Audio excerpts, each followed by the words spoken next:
నమస్తే. Spiritual, motivation, educational వీటికి సంబంధించి ఇంటర్వ్యూస్ ఇవ్వదలుచుకున్న వాళ్ళు కింద నంబర్ కి కాంటాక్ట్ చేయండి. నమస్తే, వెల్కమ్ టు అవర్ ఛానల్. నేను పద్మిని. ప్రస్తుతం మనతో పాటు ప్రముఖ ఆధ్యాత్మికవేత్త, ఆస్ట్రోన్యూమరాలజిస్ట్, ఎనర్జీ వాస్తు ఎక్స్పర్ట్, అలాగే శ్రీ విద్య ఉపాసకులు శ్రీమతి జయప్రద గారు మనతో పాటు ఉన్నారు. మాట్లాడదాం. జయప్రద గారు నమస్కారం అండి. నమస్తే అమ్మా, శ్రీమాత్రి నమః. రాశుల గురించి చెప్తున్నారు. ఏ రాశిలో పుట్టిన వాళ్ళు ఎలా ఉంటారు, వాళ్ళ తత్వం ఏంటి, వాళ్ళు జీవిత పర్యంతం వాళ్ళు చేసుకోవాల్సినటువంటి పరిహారాలు, వీటన్నిటి గురించి చాలా అద్భుతంగా యాక్యురేట్ గా చెప్తున్నారు. ఏ రాశి వాళ్ళు ఆ రాశి వాళ్ళు కరెక్ట్ చెప్తున్నారని చెప్పి వాళ్ళ వాళ్ళ ఎక్స్ప్రెషన్స్ కూడా చూస్తూ ఉన్నాము కమెంట్స్ ఫామ్ లో. రైట్, ఇక మకర రాశి ఎలా ఉంటారండి? మకర రాశి వారు అంటే పేరేమో మరి మకరం, మకరం అంటేనే మొసలి. ఆ సిగ్నిఫికెన్స్ ఏమైనా ఉంటుందా? అట్లా కలవటం ఏమైనా ఉంటుందా? అంటే రాశులకి ఇప్పుడు వృషభం అంటే ఎద్దు కాబట్టి అట్లాంటి ఏమైనా ఉంటాయా? ఉంటాయి ఉంటాయి ఖచ్చితంగా దానికి ఉంటాయి. దీనికి లింక్ ఉంటుందా? ముసలి అంటే దాని నీటిలో బలం అని చెప్పేసి, నీటిలో బలం. నీటిలో బలం ఎక్కువగా ఉంటుంది. పైగా ఒకసారి పట్టు పట్టిందంటే విడిపించడం మన తరం కాదు. అలాగే మకర రాశి వాళ్ళు వాళ్ళ కుటుంబం మీద ఎక్కువగా ప్రేమ వ్యామోహం పెంచుకుంటారు. ఎక్కువ బాగా తెలివైన వాళ్ళు, బాగా ముందు చూపు ఉన్నవాళ్ళు. ఒక విషయాన్ని ఈ ఇప్పుడు జరగాలి అని అనుకుని మనం అందరం అనే ముందు వాళ్ళు ముందే అనాలిసిస్ చేసేస్తారు ఆ విషయాన్ని. ఒక ప్లాన్ చెప్తే ఆ ప్లాన్‌లో కష్టం, నష్టం, బాధలు అన్నీ వాళ్ళు చెప్పేయగలుగుతారు. లాభం. అంత మహామేధావులు. Right. బాగా తెలివైన వాళ్ళు, ఇంటెలిజెన్స్ వాళ్ళు మంచిగా. ఏ విషయమైనా సరే Hmm. అవగాహన ఎక్కువగా ఉంటుంది. ఈ విషయం రాదు, ఆ విషయం తెలీదని కాదు. వీళ్ళకి అన్ని విషయాలు తెలుసుకోవడమే వాళ్ళకి ఇంట్రెస్ట్. ఎక్కువగా బయట ఎక్స్‌ప్రెస్ చేయరు. ఈ విషయం మాకు తెలుసు అని చెప్పి అడిగే వరకు చెప్పరు. మనం అడిగామంటే ఆ విషయం టాపిక్ చెప్తారు. ఈ టాపిక్ వీళ్ళకి తెలుసా అనే సంగతి మనకే తెలీదు. అంత లోతుగా ఆలోచిస్తారు. సో, మహా తెలివైన వాళ్ళు, మేధావులు, అందరినీ కలుపుకుంటారు బాగా. కుటుంబంలోని ఉన్న వ్యక్తులనే కాకుండా స్నేహితుల్ని, బంధువుల్ని ఎంకరేజ్ చేయడంలో ముందుంటారు. ఈ పనినంతా ఎందుకు చేయలేవు? దీంట్లో ఏం కష్టం ఉంది? నేను హెల్ప్ చేస్తా అని చెప్పి ఆ సబ్జెక్ట్ వాళ్ళ దగ్గర ఉందనే విషయం వాళ్ళకి తెలీదనమాట. సో, అంతటి తెలివైన వాళ్ళు, అంత మంచివాళ్ళు వీళ్ళు. బ్యూటిఫుల్. మంచి వాళ్ళ వీళ్ళు. చాలా మంచివాళ్ళే. బ్యూటిఫుల్. సో, 10 మందికి సాయం చేద్దాం అనుకునే వాళ్ళు ఎప్పుడు కూడా మంచివాళ్ళే నాన్న. డెఫినెట్లీ మనకే కావాలి, మనమే తినాలి అనుకునే లక్షణాల్లో మకర రాశి వాళ్ళు ఉండరు. ఉండరు. అద్భుతం. అది. Hmm. సో, అప్పుడు ఖచ్చితంగా వాళ్ళు ఏం చేసినా మంచి చేస్తారు కదా! సో, వాళ్ళ ఫ్యామిలీకైనా వాళ్ళు హెల్ప్‌గా నించుంటారు. సపోర్టింగ్ సిస్టమ్‌గా ఉంటారు వాళ్ళు. వాళ్ళ ఇంట్లో ప్రతి ఒక్కళ్ళకి ఎంకరేజ్ చేస్తారు. అలాగే బయట స్నేహితులు కూడా ఎంకరేజ్ చేస్తారు. ఫస్ట్ ఆఫ్ ఆల్ వీళ్ళు ఈగో పెట్టుకోరు. కానీ వాళ్ళు చాలా ఈగో పర్సన్స్. కనిపించదైతే. బయటికి కనబడదు. వాళ్ళ ఈగోని టచ్ చేయకూడదు మనం. ఓకే. చాలా మంచివాళ్ళు.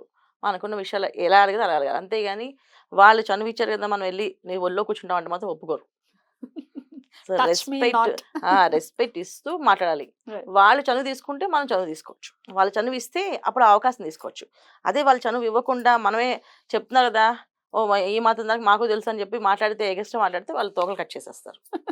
ఈజీగా ఆటోమేటిక్‌గా వాళ్ళు ఎంత సైలెంట్ అయిపోతారంటే అసలు వాళ్ళ విషయంలో వీళ్ళు ఇంకా మళ్ళీ వచ్చి నాకు నమస్కారం చేయాల్సిందే. మీరే మాకు హెల్ప్ చేయండి. సాయం చేసే వరకు మేము మీ మాట వింటాం అని చెప్పేసి అలా చేసేస్తారు.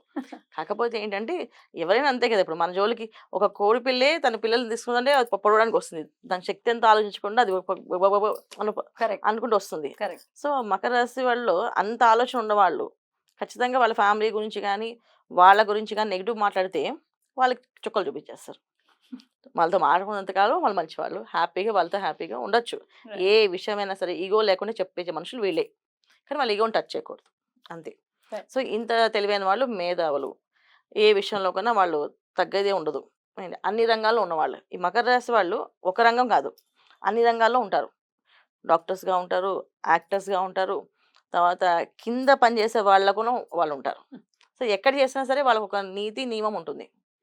వాళ్ళు చేసేది కష్టపడి పని చేయాలి. కష్టపడి సంపాదించుకోవాలి తప్ప అధర్మంగా బతకూడదు అని ఒక నియమం వాళ్ళకి. Hmm. అధర్మంగా బతికితే మనకు దెబ్బలు తగులుతాయి. ఆ విషయం వాళ్ళకి బాగా తెలుసు.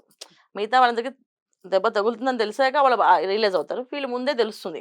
సో, మనం అధర్మం వెళ్ళకూడదు. ధర్మంగా బతకాలి అనే ప్రయత్నం చేస్తూ ఆ ప్రయత్నంలో చాలా ఓడిపోతూ ఉంటారు. Hmm. ఎందుకంటే ఈ రోజుల్లో ధర్మంగా బతకాలి, న్యాయంగా ఉండాలి.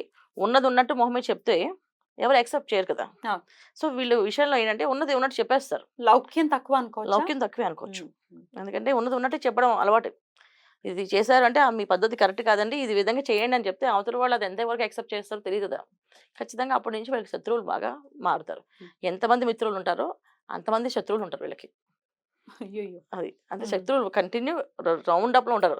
చూడ్డానికి వాళ్ళు మిత్రుల్లాగే కనిపిస్తారు. ఎందుకంటే వాళ్ళు వీళ్ళతో పెట్టుకొని గెలిచే ధైర్యం ఉండదు వాళ్ళకి.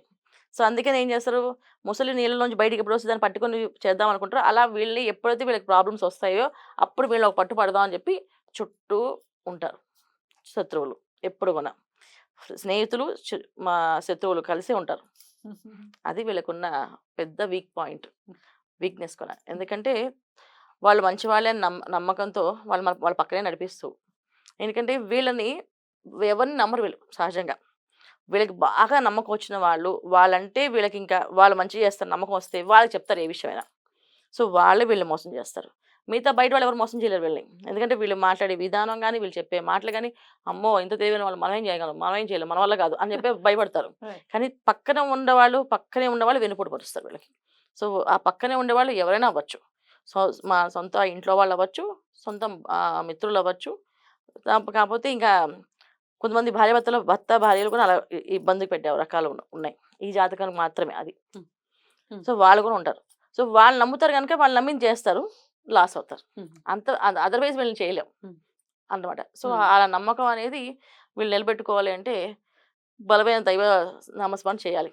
కానీ వీళ్ళకి ఆ దైవ నామస్మరణ చేయడం రాదు. అయ్యో! దేవుడి గుడికి వెళ్తారు. ప్రదక్షిణ చేయమని చేసేస్తారు. కానీ కంటిన్యూ ఒక నామం జపం చేసుకోండి, పూజ చేసుకోండి అంటే అది వాళ్ళ వల్ల కాదు. వాళ్ళకా? అది ఎందుకని? అది ఎందుకో వాళ్ళకి అలా కూర్చొని అలా చేయడం ఎంతసేపు చేస్తాము? హ్మ్. ఒకసారి చేసాం కదా!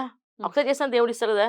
ఆయన ఇవ్వాలనుకుంటే ఇచ్చేస్తాడు. మనం ఎన్ని సార్లు చేస్తే మాత్రం ఇస్తాడా? అని చెప్పి అని ఒక కొంచెం హ్మ్. తెలియని ఒక వితండ వాదన వీళ్ళు హ్మ్. వాళ్ళకి బయటకి అనరు మళ్ళీను. హ్మ్. ఎక్స్‌ప్రెస్ చేయరు. చేయండి అంటే తలకాయ ఊపుతారు. కానీ వాళ్ళకి నామస్మరణ రాదు. నామస్మరణ కంటిన్యూస్‌గా చేయటం అనేది అంతే. జరగదు. ఇప్పుడు ఏదైనా కష్టం వచ్చింది. ఒక మంత్రం కంటిన్యూ అనుకోండి అని చెప్పి మనం అనుకున్న సలహా ఇచ్చామనుకోండి. ఆ కష్టం వచ్చినప్పుడు ఆ కష్టాన్ని ఎలా తీర్చాలని ఆలోచిస్తారు తప్ప, ఈ కష్టం వచ్చినప్పుడు వాళ్ళు ఈ మంత్రం చెప్పమన్నారు కదా! చేద్దాం అని ఆలోచన రాదు వాళ్ళకి. అయ్యయ్యో! ఈ కష్టాన్ని ఎలా బయటపడాలి? ఎలా బయట చేయాలి? ఎలా బయటపడాలి అనుకుంటారు. కానీ ఈ నామాన్ని చేస్తే మనం బయటపడతాం అని చెప్పారు వాళ్ళు మనకి. మనం అది చేద్దామని రాలేదు. ఎందుకు అంటే వాళ్ళ రాశికి శని భగవానుడు అధిపతి గనక ఖచ్చితంగా ఆయన కర్మకారకుడు గనక ఆ కర్మ అనుభవించాలని చెప్పి ఉంటుందేమో. అందుకని మరి వాళ్ళు ఆ విషయంలో ఆ కర్మను అనుభవించే వరకు వాళ్ళకి తెలీదు. సో అంతా అయిపోయిన తర్వాత రిలీజ్ అవుతారు వాళ్ళు. హ్మ్. ఆ కష్టానికి ఒక సొల్యూషన్ దొరికింది. సో వీళ్ళు దాంట్లో ఫెయిల్ అయ్యారు. బయటకొచ్చారు.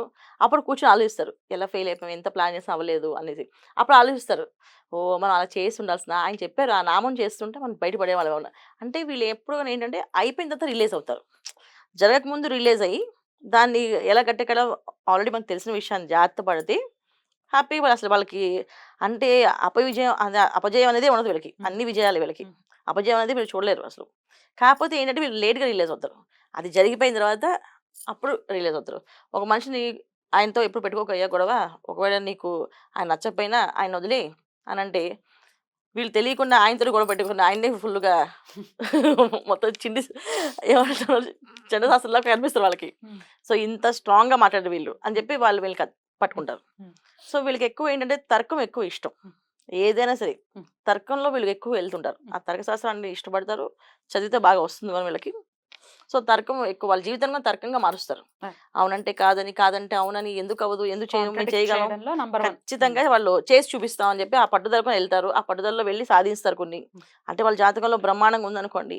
పాపం వాళ్ళు అంటే ఏరుకి ఎదురెళ్ళినా మనం గెలిచి వస్తారు చూడు. అది దాంట్లో వీళ్ళు మకర రాశి వాళ్ళు ఒకళ్ళు. హ్మ్.